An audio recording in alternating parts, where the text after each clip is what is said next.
Hello brother, কি অবস্থা সবার? তো আজকে তুমি আমি মিল্লা চলে যাব কুমিল্লা। তো ফাইনালি চলে আসছে আমার পাসপোর্ট। আসলে আজকে চলে যাচ্ছি আমরা কুমিল্লা পাসপোর্ট অফিসে, কারণ আজকে আমার পাসপোর্ট আনার ডেট। তো আমি পাসপোর্ট করতে দিয়েছিলাম, আজকে থেকে 10-12 দিন হবে। তো ফাইনালি খুব তাড়াতাড়ি চলে আসছে, তাই চলে যাচ্ছি আজকে কুমিল্লা পাসপোর্ট অফিসে। তো আপনারা যারা পাসপোর্ট করবেন অথবা পাসপোর্ট অফিস চেনেন না, একটু হয়তো ভিডিওটা দেখলে একটু বুঝতে পারবেন। ঠিক আছে, পাসপোর্ট অফিস কোথায়? আসলে পাসপোর্ট অফিস হচ্ছে যে কুমিল্লা শাসন কাছা থেকে একটু সামনে।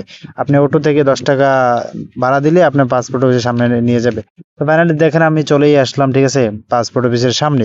তো গেটের ভিতরে ঢুকবো এখন। তো ঢুকার পর দেখি যে মাশাআল্লাহ এখানে তো অনেক সিরিয়াল।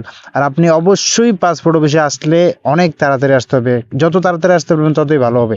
আর আপনি যদি লেট করে আসেন তাহলে অনেক বড় সিরিয়ালের পিছনে পড়বেন। আর আজকে যে যত বড় সিরিয়াল আছে, এত বড় সিরিয়ালের পিছনে যদি আপনি পড়েন, আজকে আর আপনার পাসপোর্ট করা লাগবে না। তো ফাইনালি দেখেন ভিতরে গিয়ে দেখলাম যে ভিতরে কিন্তু অনেক মানুষ। এখানে মানুষ আর মানুষ। তো আপনি যদি যত তাড়াতাড়ি আসবেন আপনার জন্য ততই ভালো হবে।